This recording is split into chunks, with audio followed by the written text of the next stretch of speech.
Good day, everyone. I am Montebonina Jane Istorco, and together with my partner, Miss Bridget Temple, today we will share with you our report through this video about the government peace treaties with the Muslim Filipinos.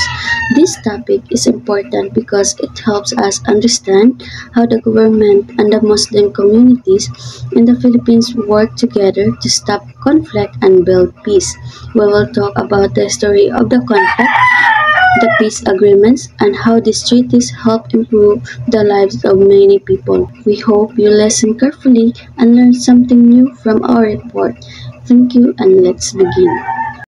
This will be our learning objectives today. By the end of the lesson or report, learners will be able to first identify the major Muslim Filipinos groups involved in the conflict, such as the MNLF and the MILF.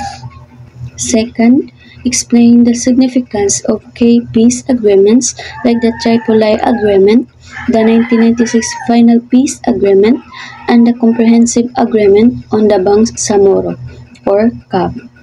Third is we need to understand the creation and rule of the Bangsamoro Autonomous Region in Muslim Mindanao, or the BARMM, through the Bangsamoro Organic Law, or the BOL. And lastly, we will evaluate the current challenges and progress in the implementation of peace and development in the Bangsamoro region.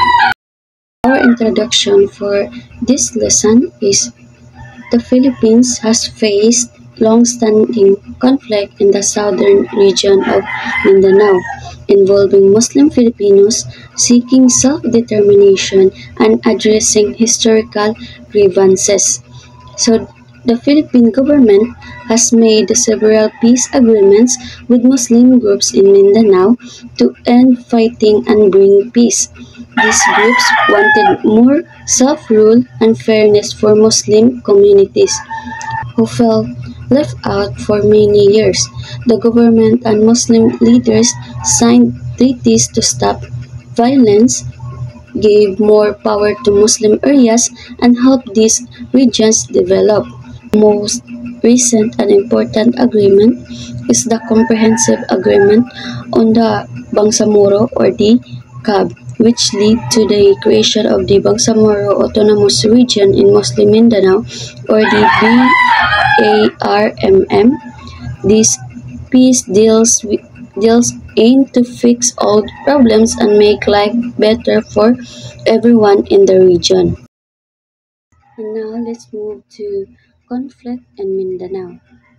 So Mindanao is the second largest island in the Philippines, has experienced a protracted conflict marked by tensions, violence, and aspiration for self-governance among Muslim communities.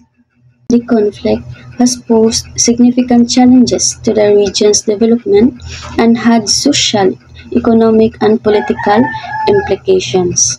Conflict in Mindanao has lasted for many decades and is mainly about the struggle of Muslim and indigenous groups for self-rule, fair treatment, and land rights. The roots of the conflict go back to history. After the Philippines was taken over by the United States in 1898, Christian settlers moved to Mindanao, taking land that belonged to local Muslims and indigenous people. This led to anger and fighting, especially when Muslims became a minority in their own homeland. In the late 1960s, Muslim groups like the Moro National Liberation Front, or the MNLF, began fighting for a separate homeland or more rights. Over the years, there have been many battles, peace talks, and agreements, but the violence and displacements have continued because of poverty, inequality, and feelings of being left out. The conflict has caused much suffering for civilians, with many people losing their homes or lives. In recent years, Major peace agreements have tried to solve these problems by giving more self-government to Muslim areas, but the challenges has remained. What is the importance of peace treaties?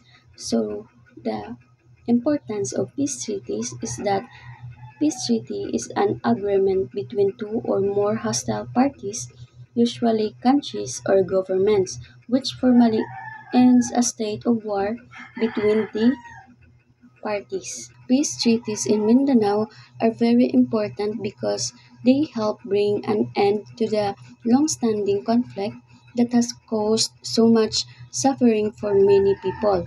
By signing these agreements, the government and Muslim groups work together to stop violence and find peaceful solutions to their problems. Peace treaties also help address past injustice, giving hope to communities that have been hurt by years of fighting. They allow Muslim and indigenous groups to have more control over their own lives and land, which is important for protecting their rights and traditions. When peace is achieved, it creates a safer environment for everyone, making it easier for people to rebuild their communities, grow the economy, and improve the lives of future generations. These treaties encourage cooperation and understanding among different groups, which is necessary for building a united and peaceful Mindanao. Government peace treaties with Muslim Filipinos aim to establish framework for sustainable peace, self-governance, and the fair allocation of resources. And also, peace treaties play a crucial role in resolving conflicts and addressing the root causes of grievances. These agreements have the potential to bring about stability, economic growth, and social progress in Mindanao, benefiting both Muslim and non-Muslim communities. The Treaty of Paris, 1898. So the Treaty of Paris 1898 states that every Bangsamoro peace panel, whether MNLF or MILF, claims that they have never been colonized by the Spaniards, but the Spaniards included them in their cession of the Philippines to the United States without their plebiscitary consent. So the Bangsamoro peace panels, whether of the Moro National Liberation Front or the MNLF or the Moro Islamic Liberation Front or the MILF, consistently assert that their communities were never colonized by Spain and were included in the cession of the Philippines to the United States under the Treaty of Paris 1898 without their consent. They argue that at the time of the treaty, the sultanates of Sulu and Maguindanao and other indigenous groups in Mindanao maintained their own governance and were not under Spanish control. The panels view the treaty as a colonial imposition that ignores the self-determination and sovereignty of the Bangsamoro people, laying the groundwork for ongoing demands for autonomy and recognition in later peace agreements. The claim that Mindanao was never fully colonized by Spain is supported by historical records that highlight the persistent and effective resistance of the Moro Sultanates, especially Sulu and Maguindanao, to Spanish domination. While the Spanish established settlements, forts, and Christian missions in various parts of Mindanao, particularly in coastal areas, their control was never absolute or uncontested. The Sultanates maintained their sovereignty, governance, and distinct cultural and religious identity for centuries, and Spanish military expeditions often ended in failure or limited gains. Despite attempts at colonization and the establishment of some Spanish influence, such as in Davao, and Zamboanga, the Moros waged a continuous war of resistance that lasted for over 300 years, making it impossible for Spain to fully subjugate the island. This resistance is exemplified by the Sultan of Maguindanao's calls to maintain independence and by the fact that even as late as the 1890s, Spain's control over Mindanao remained partial and precarious. Thus, while Spain claimed Mindanao and included it in the cession to the United States under the Treaty of Paris 1898, the Moro Sultanates were never truly subdued or fully integrated into the Spanish colonial system, which is why the Bangsamoro people assert they were never fully colonized by Spain. The Tripoli Agreement of 1976.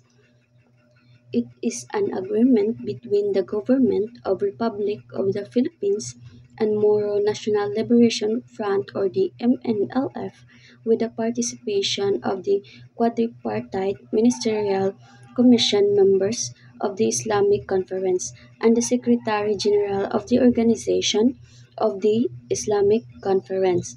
So, the Tripoli Agreement of 1976 was a peace deal signed by the Philippine government and the Moro National Liberation Front or the MNLF with the help from the Organization of Islamic Conference. It was meant to end the fighting in Mindanao. The agreement said that Muslim areas in the southern Philippines would get their own government called an autonomous region. This government would have its own leaders, laws including Islamic law, security forces, and even its own bank. The agreement also called for a ceasefire, which means both sides agreed to stop fighting. However, the agreement was never fully carried out as planned. President Marcos later made his own version of autonomy, and not everything promised in the agreement happened right away. Still, the Tripoli Agreement was an important step toward peace in Mindanao. Jeddah Accord 1987. The Jeddah Accord of 1987 was a peace agreement signed by the Philippine government and the Moro National Liberation Front or the MNLF on January 3 to 4, 1987 in Jeddah, Saudi Arabia. Its main purpose was to continue discussions on granting full autonomy to Muslim-majority areas in the southern Philippines, Mindanao, Basilan, Sulu, Tawi-Tawi, and Palawan, following the spirit of the 1976 Tripoli Agreement.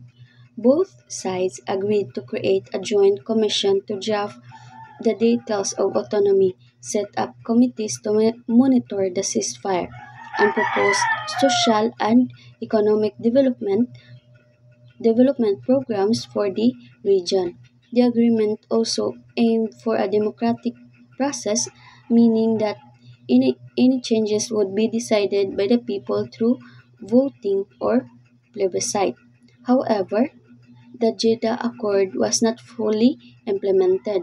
The MNLF wanted the autonomy provisions in the new 1987 constitution to be suspended, but President Corazon Aquino did not agree. Why did President Aquino deny the MNLF's request for suspension of autonomy provisions? President Aquino denied the MNLF's request to suspend the autonomy provisions because she and her advisers believed that the 1987 Constitution, which had already been ratified, should remain in force and guide the creation of the autonomous region. Allowing a suspension would have meant going against the Constitution and could have set a precedent for bypassing democratic processes, such as legislation and plebiscites. the government wanted to follow the new constitutional rules for setting up autonomy rather than letting the MNLF or the other groups dictate the process outside of these legal steps. Aquino also likely wanted to avoid giving special treatment to one group or undermining the authority of the national government and the constitution. The denial of the MNLF request for suspension of autonomy provisions led to ongoing disagreements and the eventual creation of the autonomous region in the Muslim Mindanao or the ARMM in 1989, which did not fully satisfy the MNLF. The 1996 final peace agreement parties involved MNLF and government under President Fidel V. Ramos, mediated by OIC and Indonesia. The key provisions is creation of the autonomous region in Muslim Mindanao or the ARMM, and then integration of MNLF forces into AFP and police, and last, socio-economic development programs. And the outcome is Norm Miswari became ARMM governor. The agreement failed to satisfy all factions, including MILF and the Abu Sayyaf continued armed struggle. So, the 1996 final peace agreement was created to finally end the long conflict between the Philippine government and the Moro National Liberation Front or the MNLF in Mindanao by giving Muslim communities more control over their own affairs. In simple terms, the agreement set up a special area called the Special Zone of Peace and Development or the SZOPAD, where MNLF members could join the army and police, and where a council led by the MNLF would help run things for 3 years. After this, the plan was to change the law to make the autonomous region in Muslim Mindanao or the ARMM bigger and let people vote on whether to join the new region. The main goal was to bring peace, help the area develop, and let Muslims in Mindanao have more say in their own government. Why did MILF and Abu Sayyaf continue fighting despite peace agreements? So the MILF and Abu Sayyaf continued fighting despite peace agreements for different reasons. So for the MILF, the Moro Islamic Liberation Front did not accept the agreements made by the MNLF because they believed the deals did not address the real issues behind the conflict. The MILF wanted more than just autonomy. They wanted independence or a substate for the Bangsamoro people. Since the 1996 peace agreement only offered limited self-rule within the Philippines, the MILF keep fighting and even grow stronger as some MNLF members joined them. And for the Abu Sayyaf is a radical, violent group that split from the MILF. They are mainly interested in criminal activities like kidnapping for ransom and are not interested in political negotiations or peace deals. Their goals are more about money and power than about political change, and they use violence to achieve these goals. So while the peace agreements tried to solve the conflict with the MNLF, they did not satisfy the demands of the MILF or the aims of Abu Sayyaf, which is why both groups keep fighting. What specific root causes did MILF believe the peace agreements failed to address?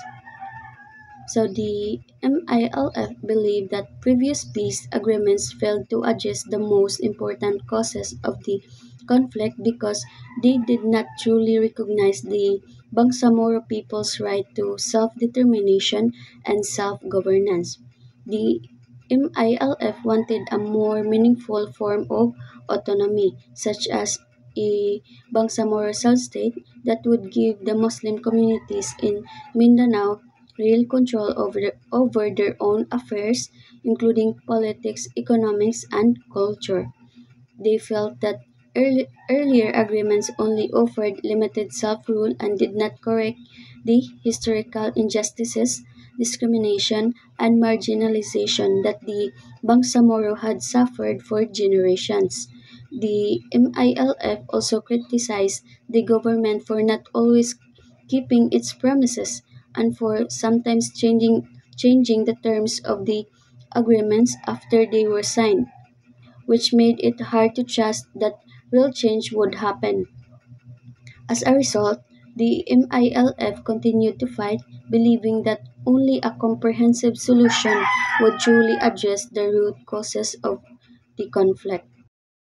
GRP MILF Peace Talks 1997 to 2014. So the GRP-MILF Peace Talks 1997 to 2014 milestones. 1997 is the ceasefire agreement. 2003 is the resumption of talks under Arroyo administration. 2008 is the Memorandum of Agreement on Ancestral Domain or the MOA AD, declared unconstitutional by the Supreme Court, and the outcome is talks with MILF continued despite setbacks. The GRP MILF peace talks to 1997 to 2014 were a long series of negotiations between the government of the Republic of the Philippines and the Moro Islamic Liberation Front or the MILF to end the armed conflict in Mindanao. The process began with agreements for a cessation of hostilities in 1997 and included many rounds of talks, ceasefire agreements, and efforts to build trust between the two sides. Throughout these years, both sides worked toward a comprehensive peace agreement. The talks faced challenges including outbreaks of violence and changes in government policies, but they continued with the help of international partners and mediators, especially Malaysia.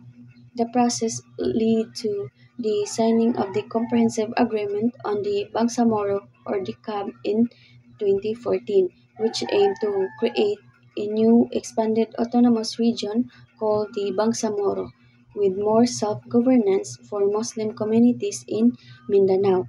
This agreement was seen as a major step toward lasting peace in the region. The Framework Agreement on the Bangsamoro or FAB 2012. So the parties involved, MILF and government under President Benigno Aquino III. The key provisions is establishment of the Bangsamoro Autonomous Region replacing ARMM, and then power sharing and wealth sharing arrangement, and the outcome is set stage for the Bangsamoro Basic Law or the BBL. So the framework agreement on the Bangsamoro or FAB signed in October 15, 2012 by the Philippine government and the Moro Islamic Liberation Front or the MILF was a major step toward peace in Mindanao. The agreement recognized that the status quo, especially the failed experiment of the Autonomous Region in Muslim Mindanao or the ARMM, was unacceptable and that a new, more autonomous political entity called the Bangsamoro should be established. This new region would have its own government with significant self-governance, including a ministerial form, its own basic law, and powers over taxation and revenue generation, while the central government would still control national security and foreign policy. The FAB also laid out plans for transitioning transitioning former combatants to peaceful life, addressing historical injustices and human rights violations, and ensuring that the rights of all people, especially the Muslims, indigenous peoples, and others, were protected. Importantly, the agreement was not a final peace deal but a roadmap for further negotiations with details to be worked out in later agreements and laws. The hope, the hope was that this framework would finally bring lasting peace and development to the troubled region. Comprehensive Agreement on Bangsamoro CAB 2014. The Comprehensive Agreement on Bangsamoro, or the CAB, is a significant peace agreement signed on March 2014 between the Philippine government and the Moro Islamic Liberation Front, or the MILF. So the Comprehensive Agreement on the Bangsamoro, or the CAB, is the final peace deal signed between the Philippine government and the Moro Islamic Liberation Front, or the MILF, in 2014. Its main goal was to end decades of fighting in Mindanao and give Muslim communities more control over their own affairs. The agreement has two main parts: the political track and the normalization track. When we say the political track, means the government would work to create a new, more powerful region called the Bangsamoro, which would replace the old autonomous region in Muslim Mindanao, or the ARMM. This new region would have its own government and more powers over things like money, law, and local decisions. And then when we say normalization track, means the MILF would give up its weapons and help its fighters return to normal life with support from the government and international monitors. The CAB also includes protections for the rights of all people in the area, including Muslims, indigenous groups, and women. The agreement was meant to correct past injustices and bring lasting peace to Mindanao. After the agreement, the Bangsamoro Autonomous Region in Muslim Mindanao, or the BARMM, was officially created in 2019. There are key provisions of the CAB. First is the wealth sharing. So wealth sharing means the agreement outlines mechanisms for the equitable sharing of revenues and resources between the national government and the BARMM. So the CAB includes detailed arrangements for revenue generation and wealth sharing between the Bangsamoro government and the national government. This means the Bangsamoro can collect and manage taxes, royalties, and other sources of income, and both sides will share revenues from natural resources to ensure economic development and fairness. Second key provisions is the power sharing arrangement. It means that the CAB establishes a system of governance that provides for the sharing of political authority and decision making between the national government and the BARMM. So this agreement outlines a clear division of powers. Some are reversed for the central government, some are exclusive to the Bangsamoro, and some are shared. Of the 81 powers identified, 58 are devolved to the Bangsamoro, 9 are reserved to the central government, and 14 are shared. This structure is designed to give the Bangsamoro meaningful self-governance while keeping national interests protected. Third key provision is the transitional justice mechanisms, which means the agreement includes provisions for addressing the human rights violations and injustices committed during the conflict, ensuring accountability and promoting reconciliation. The CAB commits both parties to address historical injustices and human rights violations and to implement programs for transitional justice and reconciliation. This is meant to heal past wounds and ensure that the rights and dignity of all people in the region are respected. And the last key provision that I was included in my report is the normalization process. So the CAB outlines steps for the decommissioning of MILF combatants and their transformation into a peaceful, unarmed political entity. This track involves the gradual decommissioning of MILF combatants. The transformation of MILF comes into peaceful communities and the delivery of socio-economic assistance to former fighters. The goal is to help ex-combatants and conflict-affected areas transition to peaceful, productive lives. The implementation of CAP means the creation of the Bangsamoro Autonomous Region in the Muslim Mindanao or the BARMM. The CAB lead to the establishment of the BARMM as an autonomous political entity with its own governance structure and powers. The commissioning of weapons by the MILF as part of the peace process. The MILF committed to decommissioning its weapons, marking a significant step towards lasting peace and stability. The Bangsamoro Organic Law, or the BOL 2018. President Rodrigo Duterte signed the Bangsamoro Organic Law, or the BOL, on July 26, 2018, creating the Bangsamoro Autonomous Region in Muslim Mindanao, home to minority Muslim fighting for self-determination in the predominantly Roman Catholic Philippines. The Bangsamoro Organic Law, now officially called the Organic Law for the Bangsamoro Autonomous Region in Muslim Mindanao, or the OLBARMM,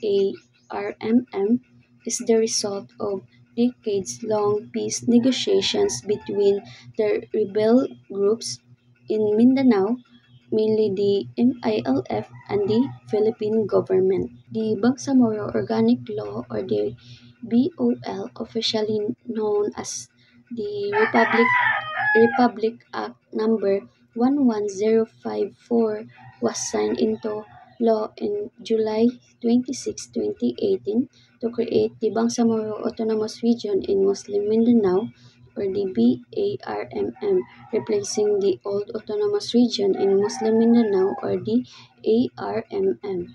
The law aims to establish a new political entity with greater self-governance for the Bangsamoro people, reflecting their unique identity, culture, and traditions within the framework of the Philippine Constitution and national sovereignty. The BARMM has a parliamentary government with its own parliament that elects a chief minister and has expanded powers over local governance, taxation, and resource management. The law also allows other nearby areas to join the region through a plebiscite if at least 10% of their voters petition for inclusion. The BOL was ratified by a majority vote in a series of plebiscites in 2019, except for the province of Sulu, which later had its inclusion overturned by the Supreme Court. The law is designed to promote lasting peace, justice, and meaningful self-governance for the Bangsamoro people and other inhabitants of the region. The Bangsamoro Organic Law was passed in July 8, 2018 and serves as the legal framework for the establishment of the B- BARMM, and also it provides the institutional framework and mechanisms for the governance, development, and administration of the BARMM. There are key provisions of the Bangsamoro Organic Law or the BOL 2018. First is expanded autonomous powers. The BOL grants the BARMM an enhanced level of self-governance including control over fiscal matters, natural resources, and law enforcement within its jurisdiction. Governance and the development mechanisms. The BOL establishes mechanisms for the formation of the Bangsamoro Transitions Authority or the BTA, which serves as the interim government until the regular BARMM elections are held. It also outlines programs and initiatives for the socio-economic development of the BARMM. So the Bangsamoro Organic Law or the BOL enacted in 2018 created the Bangsamoro Autonomous Region in Muslim Mindanao or the BARMM to replace the old ARMM. This law gives the Bangsamoro government a parliamentary system with a chief minister elected by its parliament and grants broad powers over local governance, education, health, agriculture, trade, and resource management, while the national government still controls defense, foreign policy, and currency. The BOL allows the Bangsamoro to collect taxes, manage natural resources, and receive a block grant from the national budget, supporting economic development. The law also ensures representation for women, non-Moro indigenous peoples, settler communities, and religious leaders in parliament. It recognizes indigenous peoples' rights to their ancestral lands and provides for transitional justice and reconciliation program to address past injustices and help former combatants return to civilian life. Additionally, other areas can join the BARMM if their residents vote in favor through a plebiscite. The BOL is designed to bring lasting peace, justice, and meaningful self-governance to the Bangsamoro people and all inhabitants of the region. In conclusion, the Comprehensive Agreement on Bangsamoro or CAB aims to achieve a just and lasting peace in Mindanao by addressing the root causes of the conflict and meeting the aspirations of the Bangsamoro people. Key provisions of the CAB include the establishment of the Bangsamoro Autonomous Region in Muslim Mindanao or the BARMM, wealth sharing arrangement, power sharing mechanisms, transitional justice processes, and the normalization of the region. The series of peace treaties between the Philippine government and Muslim Filipinos from the Treaty of Paris of 1898 through the Comprehensive Agreement on the Bangsamoro or CAB in 2014 and the Bangsamoro Organic Law or BOL in 2018 reflect a long and determined effort to end decades of conflict in Mindanao. These agreements recognize the unique identity and aspirations of the Bangsamoro people, granting them meaningful self-governance and expanded powers within the framework of the Philippine state. The entity, I mean, The treaties introduce comprehensive power sharing, wealth sharing, transitional justice, and normalization processes, aiming to transform conflict affected areas into peaceful, self reliant communities. While challenges remain in fully implementing all provisions, such as decommissioning of combatants, addressing historical grievances, and ensuring sustainable development, the creation of the Bangsamoro Autonomous Region in Muslim Mindanao, or the BARMM, in 2019 stands as a major milestone. It demonstrates a commitment to inclusivity, diversity, and the possibility of lasting peace through dialogue and democratic processes. These peace agreements have not only ended much of the major armed struggle but also laid the foundation for a new era of self-determination and partnership between the Bangsamoro and the national government. It ends for my part. Thank you everyone for watching.